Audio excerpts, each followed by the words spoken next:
mojo a little bit. I'm not going deep. I had a rhythm there. Now I'm trying to hold new rhythm. So one of Brandon's notes was to go 6th gear. I see you're going 6th gear. How's everything looking? Looks good. I'm trying to get deep, right on top of those yellow curves at all these apexes. Check up a tick early to be able to get that runoff earlier. Still not turning in early. Oh, shit. That one. Is that a damage causing hit, you think? Could be. It could be, but that one didn't. You'd know right after. Typically the damage you'll see the wheel will be off, or you'll feel vibration, or the tire will go flat.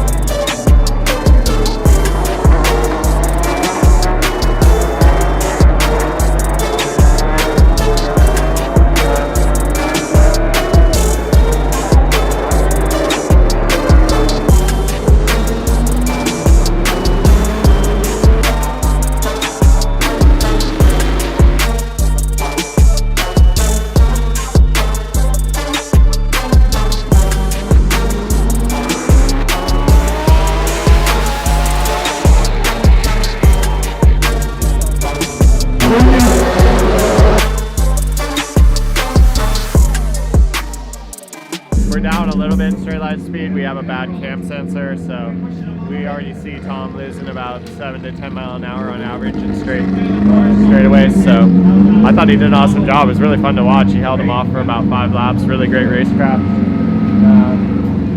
Has one more race to go here, and so let him regroup and we'll watch that one. How'd that go, Tom? It went awesome. Great race. How'd you feel out there? I felt good. Stepped up my game a bit. Got more comfortable in the car. Got more comfortable with this new track. Nice race with that GTD Porsche. Yep. Held them off for 4 laps, I think. Getting ready for next week.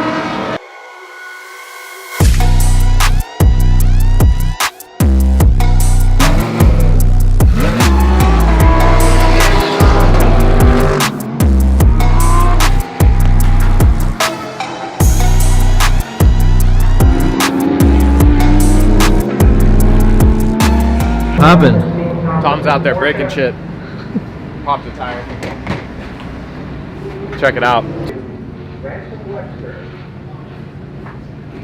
Say that's no good. No bueno. Yikes. So unfortunate. He was sitting P2 in class.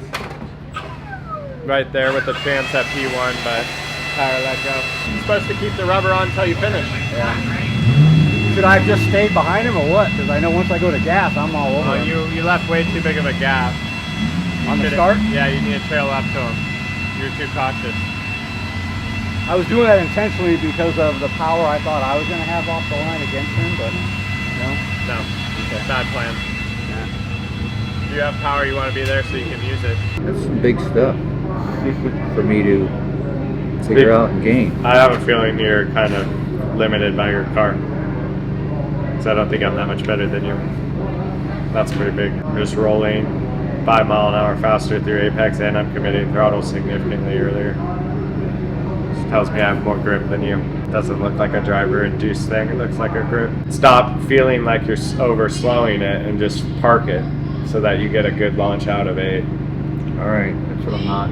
You're trying to feel for speed, and because we've been talking about floating the speed through the top, and by doing so you're releasing the pressure in the middle part, but then you add it back right as you get to apex, and then the car doesn't want to turn. And that's why you have these crazy traces right here. It's because you dump the pedal. That's why the speed trace is light, is because you had that pedal. In simple, the car's on its nose when it needs to start balancing back towards the middle part so that it can float through the carousel, and you're like basically standing it on its nose right when it needs to turn. Last race today. Last race. Tom's getting ready. Showtime.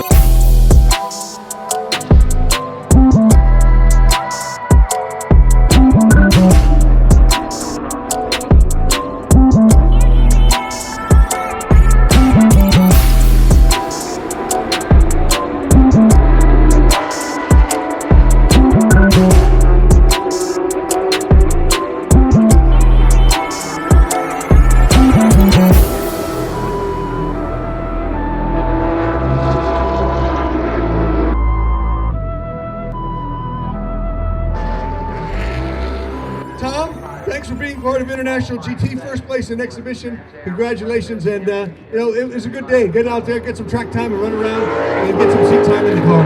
Great day, I'll be back for sure. Tom Capizzi, first place in exhibition. Usually they spray the champagne. Here we spread chips around, all right? That's what we do. We just spread chips around. There we go. Uh-oh. I think this is going to be messy. Yeah, there we go. A first. There we go. All right. Woo! See, you gained all the speed in Yeah. on the way in, but then this little maintenance throttle on the red line is why the red line goes above the white line. Even though you got your throttle pickup before, you picked up your velocity with this maintenance. Kind of a dead even situation. Well, I should have gained because I had a big gain there. You just need to make this min come out. Okay. Yeah, just connect the two. Yeah. Everything else is green and purple. What's the eclectic? Eclectic is a 28.6. Your eclectic from this morning was a 28.5. Well, I turned to 28.6 Yeah, this but morning. your eclectic this morning would have been 1/10 better, 28.5. And then today you ran a 29.1, and the eclectic that you could have run in that session alone was a 28.6. So you're half a second off your eclectic. Okay.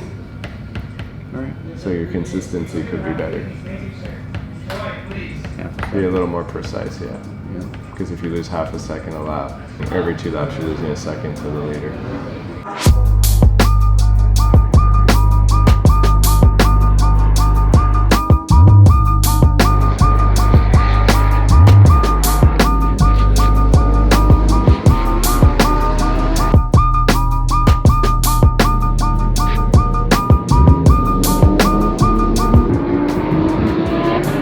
Way too much time in traffic. You need to get way more assertive with getting to the side of people and not just waiting for general passing opportunities. Got to make opportunities happen, get to the outside. So unfortunately, we're pretty far behind. I think Tom can catch back up, but he won't be able to get to the leader, I don't think.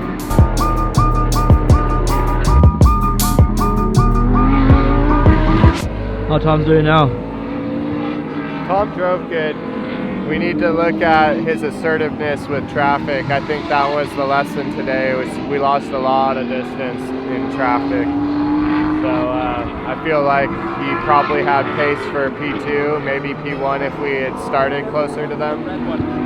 But we'll have to go and look before we say anything. But a little bit frustrating because we wanted to run with the Trofeos and we had to start from the back due to a tire failure yesterday. So. Is what it is. Let's get back to the trailer.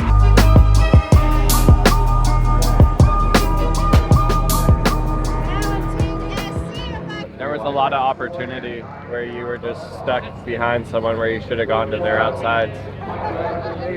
You were just barely moving. Those NASCARs cost you a lot. Yeah.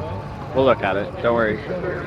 But yeah, that was what cost you this race. You almost put yourself in more danger not being assertive though behind them, because then cars are going to rear end you. Kind of want to go around them. But you lost on the first lap the whole straightaway.